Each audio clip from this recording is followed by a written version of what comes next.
Hi, Kenny Hoderbino, Devil's Digest. I know that after the Texas State game, you talked about the team handling success and going on the road with that element in play. Is that going to be the message you think this week too? Just handling success, playing better on the road, aside just from the normal X's and O's game plan. Yeah, definitely. Playing on the road and then a really good opponent. I mean, this team has 2 losses by 4 points total. Otherwise, they'd be undefeated in a top 15 team in the country if you flip 4 points in their season, which is crazy to think about, but that's the sport. So, finical it is. I think that's the right word. It's close. But that's how close it is for them being undefeated. So we got a great challenge ahead of us. It's some special weekend. I think it's Parents' Weekend or it's homecoming. There it is, homecoming weekend for them, so it's going to be loud. It's at 9 a.m. our time, so that's a challenge. So we got a lot of challenges ahead of us, and it's all about us, and we got to stay focused on the work and the prep before we get there. Chris Cartman, Son of a Source, sort of a two-parter. You mentioned on the Sparky's Den show before Kansas that you wanted to see more explosive runs, and then those just came in a big flurry the last couple games. And also, Cam Scadaboo had only, I think, one run of more than 20 yards last season, and this year there's just been a whole bunch of them. So how much have those things rounded out and impacted your offense? Oh, they're catastrophically, different. I mean, he's a different player than last year. He's not the same player. He's dropped 10 to 15 pounds. He's in such a better shape. He clocked 21.8 in the game last week, which miles per hour, which is really good. Last year, if he hit ever a 20, it was awesome. More than likely, he was in the 19s. And now he's on the verge of hitting 21 in week 6 in the fourth quarter. And then on top of that, I think the explosive runs, one, we're better up front. Our guys are giving better effort. Explosive plays directly are correlated with perimeter blocking and effort at the same time. So I think the combination of we're better up front, he's a better version of himself, we're giving more effort. I think it's just a combination. And then, with DeCarlos playing more in the first half, I think he's been fresh in the fourth quarter of games, which is when most of these explosive runs have been rattled off, is in these fourth quarters when teams maybe are a little tired or fatigued from us running the ball earlier, and then he still has 7 to 8 carries left in him at a pretty high level, and then he kind of takes advantage of it. Coach Richard Science, Fox 10, good to see you. Just wanted to ask you about that moment after the game when you kind of disappeared to the student section with the crowd. What's the reaction you've been getting from that, and what was that like? I mean, honestly, I don't know. Like, guys, I'm an emotional person. I get excited. We talked about this in my press conference the other day. Like, just be yourself, and that's my personality. That's who I am. So people were excited. People were cheering around me. So I'm gonna be excited, cheer with them, and enjoy it. It's hard to win in college football. You better enjoy them, and then you better be able to rebalance yourself to get right back to work. And but you better enjoy the moments. I mean, what's the point of living if you don't ever have fun and you don't ever enjoy the success when you put in work? And that's kind of what I told the guys in the locker room after the game as well. Yeah, you said, be yourself. It's obvious that these are authentic and organic moments. What's it like to see these kids come to this program when it's easy to take the easy way out nowadays, but these kids knew what was at stake coming here, and then to put in the work and then enjoy a moment like this with you? Yeah, it's awesome. And, the process is always more important than the result, right? We're process driven. Like, success to us is being the very best you can be all the time at whatever you're doing. That's how we define it. But I always tell guys life and games are filled with moments, right? You either win the moment and you pick the ball off like Caleb and you win the game, and then you get to celebrate a moment, or you miss that moment and then you don't celebrate because you lose the game. And it's so close.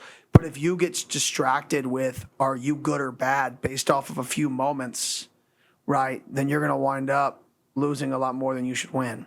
And I think that's what people mean by when they say you have to stay the course and you can't be results driven, is you have to enjoy the moments. I firmly believe that. But you also have to be honest with yourself and say, we're 10 plays away from being 1-5. And if you have those real conversations that if these moments would have gone a different direction, right, we could have a 2-5. We could have a whole different season. or what is that? 2 and 4, bad math. And I think, but for us, I think that's really the key is enjoy the moments, embrace the moments, but don't get distracted by the moments, and you got to get back to work. Hey, Coach Jordan Ham, Sports 360 AZ. Have seen this term pop up a few times on social media and wanted to, hopefully you could provide some context to hot diggity damn. Yeah, I don't even know where I learned that, but I said it in a team meeting once, and everybody thought it was funny. And I don't know. I guess I've said it for a while. I mean, I don't know where I learned it. I don't know what the. Probably learned it somewhere. It's probably an old term or something. But yeah, hot diggity damn. That's what I say when I get excited. Like hot diggity damn. That's crazy. Like I don't know. I wish I had more of a story for you other than that. So the guys laugh at me. They know I'm a nerd and old school, no swag, all that stuff. They know that's me, so it's part of it. And that's kind of become a rallying cry of sorts. I wouldn't say a rallying cry, more like laughing at me, not with me deal. I'd say whatever you call that. Okay, Nick King from 3TV CBS 5. Wondering how much you've been hearing from people outside the program and what you've been hearing wondering about Cam and what he's been doing.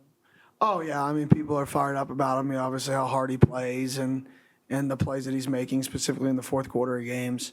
Even whether it's on kickoff or not. So people are fired up about him.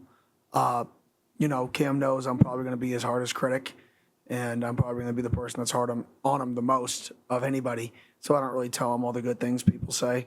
But people are saying a lot of good things, and it's like I said, testament to him. I told people that I believe before the season started, how much work he's put in to put his body in a position to go do what he's doing. So people who think he's flipping a switch right now and then going out and playing well, you didn't see the work that he put in and the time and the commitment that he made to not only change his body, change his physical ability, but to also change his mindset. And it's a lot harder to change your mindset when you've been doing something at a high level like he had for so long. And so testament to him. All the success is on him. I mean, he's making unbelievable plays out there. Hey, Coach Blake Neiman, Sun Devil Source. Do you have any injury updates on some guys who were out last week that may be back? No, most of the guys that were out last week are probably going to be out. We got to see. They're going to try to work their way back this week, but more than likely, I'd say they'd be out. But we haven't really run around yet this week, so there hasn't been a real assessment. Maybe you get a Watley back or maybe you get a Tate back.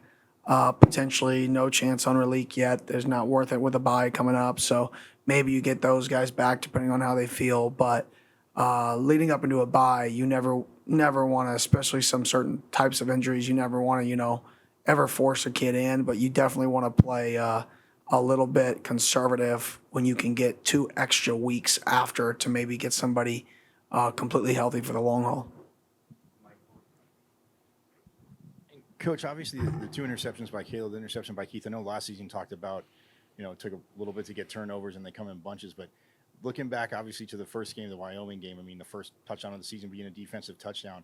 How do you feel it's, obviously helped the defense, but just is it one of those things that it starts and it just comes in bunches? Yeah, definitely. A few of those, some turnovers are lucky, and then some are you just continue to work and work and work and punch the ball out and around the ball and you give effort. I don't think those are the lucky ones. Sometimes the quarterback throws you the ball. To be honest, I think those are the lucky ones. They threw it to you and you caught it, right? I think the ones that are hard are the ones where you knock a ball out or the ball is loose and your effort was the reason that you fell on it. I think those are the ones that you can create through effort and intensity. But Caleb did a great job reading eyes in the game and, both zone coverages, which he's a quarterback eyes guy. And he's a veteran, and he made 2 great plays. And same with Keith. After we got the caution tape out of his pants to start the game, it was nice.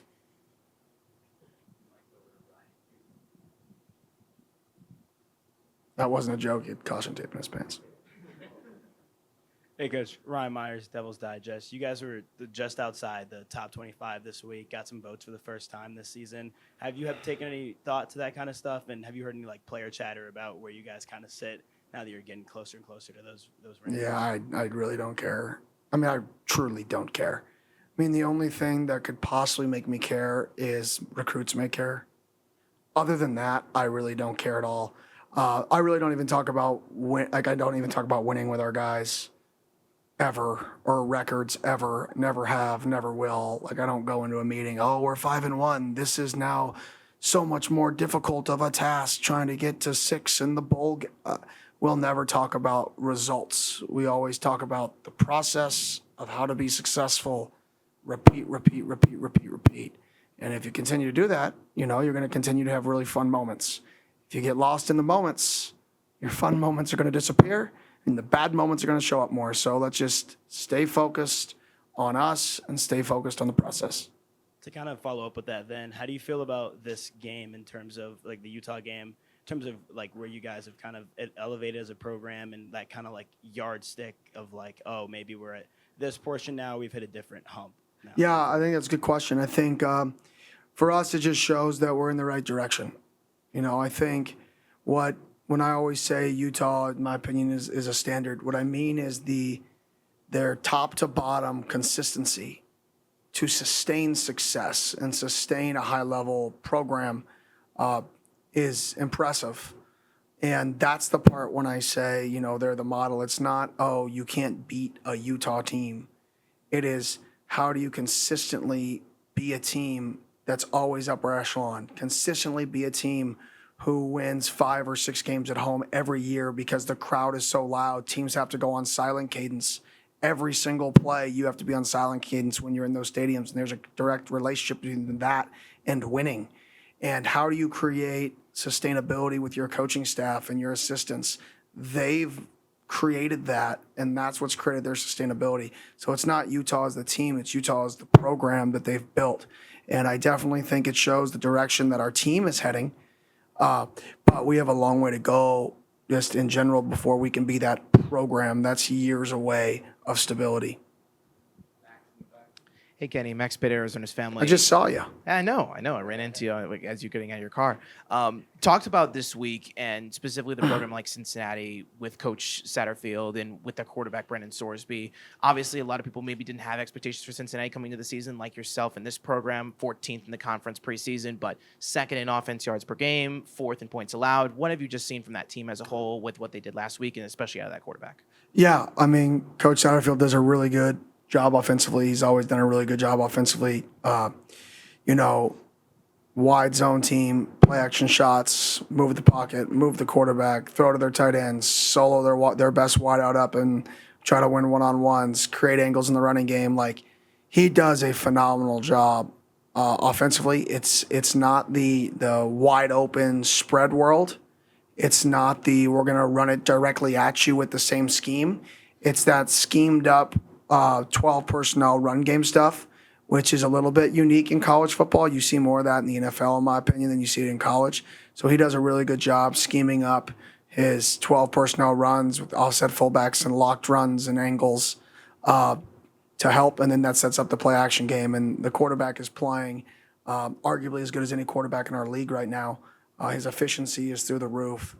He's locating the ball. He's big, so they can run him in the red zone. They can run him on 3rd down. So they do a really good job. And then defensively, obviously their defense coordinator came from Iowa State. I actually went and met and studied with them about 4 years ago and studied with him specifically because we played him when I was at Memphis back in 2018. We played them in a bowl game. They whipped our butt. And we just talked back and forth. That was when that defense started because he was the one who kind of brought it over to Iowa State from the D3 school or D2 school he was at. He brought that over. So he's kind of one of the originators of it. For him to become the defense coordinator there now in year 1, you can see a lot of, the identity of his toughness and physicality with the monster fits. Everybody thinks the monster fit defense is about not giving up the run. In reality, the way they play it is you better load up because they're going to fit the box with essentially 7 or 8 plus 1 almost every fit.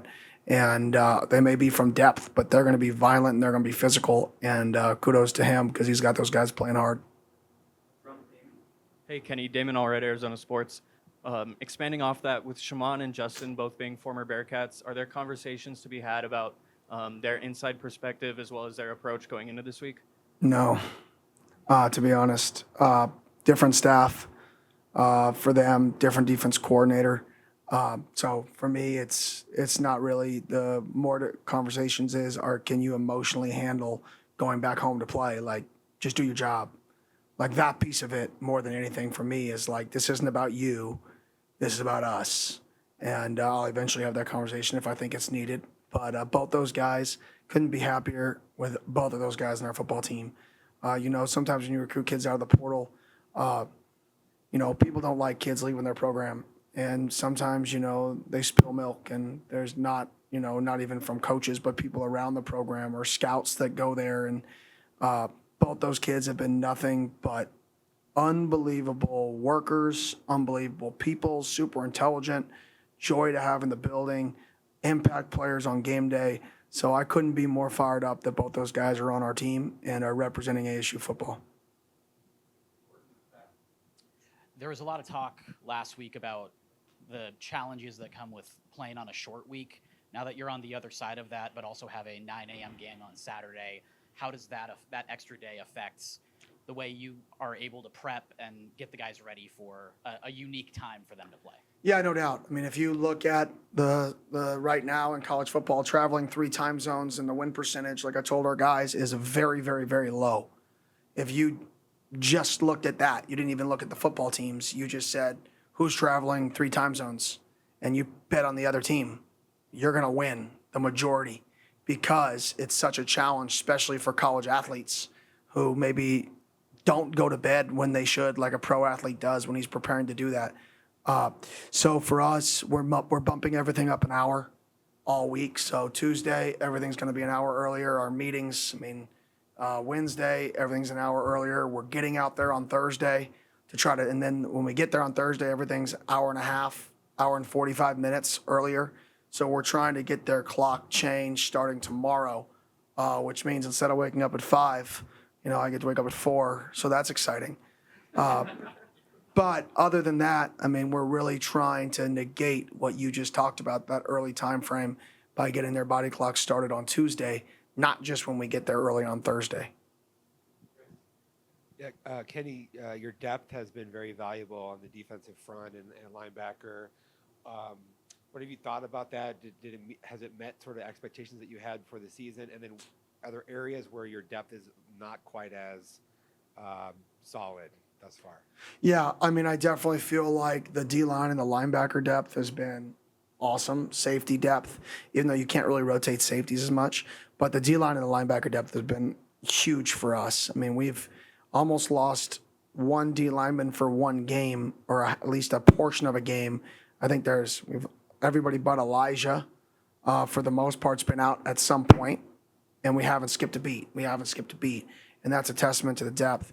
And then linebacker, the same boat. Tate's been out, Crook's been out. You just saw Keyshawn out. Like, we've had a variety of people out, and we haven't skipped a beat. In terms of the depth, I think our wideout depth, we've had a few people banged up. Elijah leaving in the summer. Malik, us choosing to redshirt him. So we definitely, don't have as much depth at that position currently, that hopefully we get better at. Doug Franz Unplugged podcast. Number one, I don't know, when you watch film, do you watch just snap to whistle, or do you watch between plays? Both. The reason why I ask is you may or may not have a highly emotional running back that waves at the crowd to get up and make noise when you've been saying you want them quiet on offense. So funny. We're in our team meeting today, and in our 4-minute drill, he's up there behind, hyping the crowd up. And I'm like, what are you doing? We want them to be quiet. We don't want them to yell. And but you know what? It goes back to, give me the dog who bites, not the dog who barks. And let me try to tame him. But don't let me teach aggressiveness. That's too hard. It's too hard to teach people how to be passionate and how to love it. And, that's difficult. Way easier to teach a kid how to tame down than how to say go. So, I would like it to be quiet when we're on offense. The second question is, you made reference, I think it was after the game, to a conversation you had with Graham. And at 5-1, this is now where SEC Big Ten schools start flirting around with your agent. You'll have people wanting to pillage your staff. You're going to have people all over trying to get ASU. What was that conversation like with Graham? Is it a 5-year plan? Is it a 2-year plan? Why do you feel confident that this program's actually going to take what you've done and do the things that needed to be done behind the scenes? Well, I just take people for their word to a fault, maybe. It's probably, I've been burned quite a few times just by, I naturally trust people just because I know if I say something to somebody, it's going to happen. So if somebody says something to me, I expect it to be the same thing. It's like I'm building a house right now, and they said it was going to be done in July. They told me today it's still not done until the middle of December. And like that bothers me because it's like, if I tell you my word, I expect it to get done. And even though that's, I guess, how housing works, it's like still frustrating. But it's that same thing in this aspect is if somebody tells you that they're going to do something, you give them the benefit of the doubt that they're going to get it done and you're going to trust them because they've done nothing to not do that in return. So I'm excited for the next few weeks, for the next couple of weeks to see, what the university and see them, make moves and commit to the program. And, getting towards the end of the season, the staff's the most important part. The staff's what makes it go, the staff and the players. And we got to make sure we get those two things taken care of, the staff and the players moving forward to create that consistency programs like Utah have. When you tried to establish the culture over here, since you got over here, the sign in the locker room, I would say maybe it's the 4 pillars of the program. Smart, tough, which maybe evokes Todd Graham memories. Character smart, discipline tough. Kind of. And then the ball of the team. Can you talk about how those 4 pillars have really contributed to the success this year, and what do they mean to you? Yeah, smart. Well, I think you have to play smart football. You have to know when to go down when you have a lead, like we did versus Mississippi State, right? You have to know that it's 3rd down and teams are going to try to get you to jump off sides on defense, right? You have to know the rules. You have to know to push somebody into the ball like we did with Zyrus on the punt return team that they had two weeks ago that was close to a fumble. Like, smart football wins. Most teams lose games. They don't win them. They lose them. Tough is not just physical, but it's mental. It's the ability to respond. Earlier in the year, we talked about the toughness to respond to failure, which is what we're used to responding to, but then it's even harder to respond to success. And now we're getting to that point where we have to grow from that aspect. The ball is the game. If you have the ball, if you turn over the ball, if you take care of the ball, right, the ball is the game. So it's self-explanatory. And then the team is how hard are you going to play? What are you willing to sacrifice for the team, right? We talked about last week, you play Utah. They limit possessions. Nobody puts up big numbers usually versus Utah. If you have 0 catches in the 3rd quarter, are you going to be down or are you going to be like, let's go? It's a tie game. And I think part of the style of play they play with, usually leading the country in time of possession, they get the mental side of kids out of their game because they're so worried about their own individual statistics and what they've accomplished in the game that it takes kids out of their element and out of their game. And we talked about you have to be willing to sacrifice this week to win the football game. And I think we had a lot of guys who did that. Kenny, Steve Nash, was that this morning? Yeah, Steve Nash spoke to the team this morning. I wanted a guy to come speak to the team. Listening to me all the time gets monotonous. So come talk to somebody else just about leadership, the process. I think he was a process guy. Like I really remember him, his pregame shoot-arounds, and he kind of talked to our guys about the pregame shoot-arounds, and then him going to the bench and putting the heat pack on his back. Like, I remember the things that he did in his process to be able to play at the level he did for so long. And I think it was important for our guys. He was local. I mean, we talk about activating the Valley. I mean, that's one of the legends of the Valley, to come back, speak to your guys just about his process, what it takes to be successful. And then our guys got to ask him some questions. And I think our guys were fired up. He made a shot, when he entered the room. So that was pretty cool because we have a basketball hoop in there. Shocking, right, that he made it. But no, it was. I think it was good for our guys. It also just, in my opinion, humbles you. Oh, you're feeling good about yourself. Oh, look at all these people tweeting about me. And then oh yeah, there's 2-time MVP walked in. Who am I? Yeah, humble yourself. Let's get back to work, boys, because you got a long way to go because success is relative. And even though you think you're successful right now, you're not even a pimple compared to what some people's success is. So you better re-humble yourself and get back to work. Can you share some insights on just how that came together? Is that something you guys have been talking about for a while now? Or? So, I have a close friend, Jessica, and she connected me with Steve because I mentioned with her that I wanted to get, around Steve and get him connected because he was in the community with our guys. She made a connection about 3 weeks ago, and then we reached out.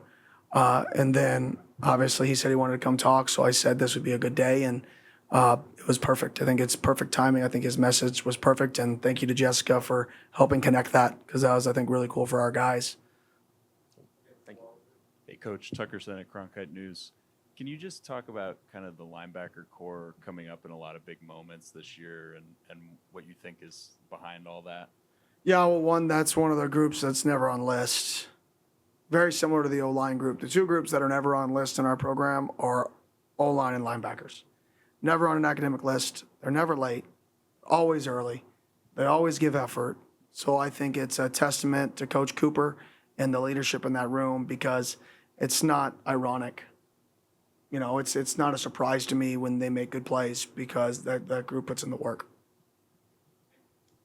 Kenny, last week you were talking about kind of creating a buzz around here and having people say, oh, did you see that play? Did you see that game? I know it was about stacking them, but it feels like you were saying everyone's tweeting about me. Scat's run, your post-game interview felt like things that everyone was talking about nationally. Is that something you felt in the last couple of days that was a conversation, you guys? Yeah, you definitely feel it, and it's awesome. That's part of why you want to play Thursday and Friday games. You just hope the opposing team doesn't have a bye before you do it. But you do hope to play those games because it puts you on a national stage, and there shouldn't be any competitive. Normally, there's not a competitive advantage. You both play early. So normally it's even advantage, and you get a national stage to do that. But, I mean, I don't know the exact saying, but you fall way faster than you climb. So all this great, oh, cool, look how cool we are, and all these cool tweets. Fumble the ball once, Scat, see what happens. Like, us lose a game, Kenny, see what happens. Like, that's the nature of the world that we're in, is it's all what have you done for me lately. People are looking at coaches who have had success over tens of years. And, oh, look at the mistakes they're making. It's the nature of the beast, right? And you got to enjoy those moments. And it's great for the fan base. It's great for recruiting. But you individually as a person got to realize, like, this is a flash in the pan. And you could wake up in 5 days and the exact opposite will be said about you. So you better not put your name in the Twitter search handle because if you build that habit, you're going to be in trouble.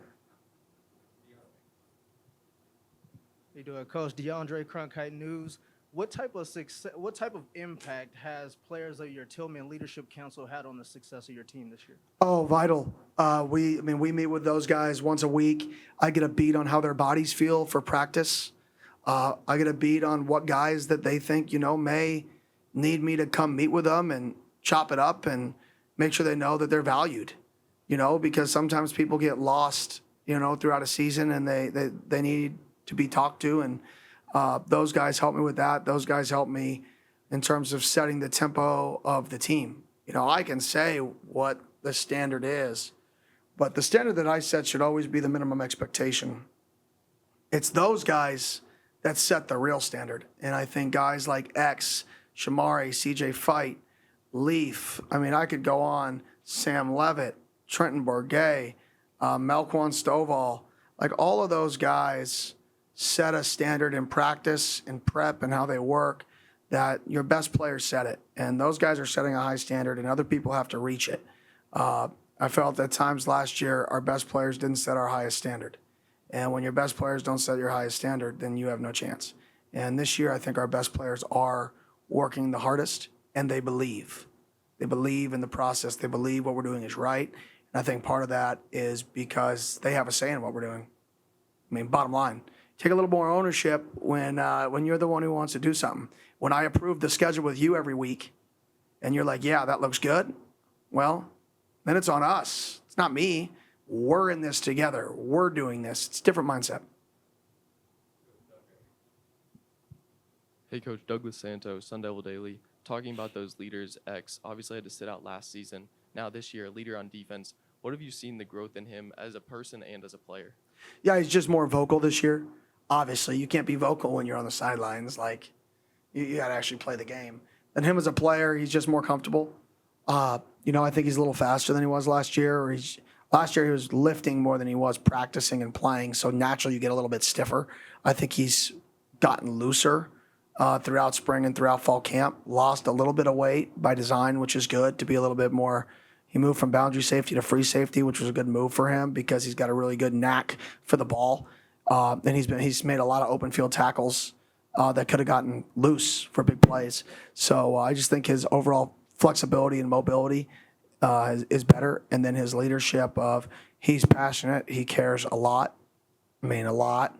And kids feed off that. So when you're a competitor, when you have the game taken away from you and then you respond and fight and crawl to get back to where he is today, and then you're an emotional leader, I think kids rely on that.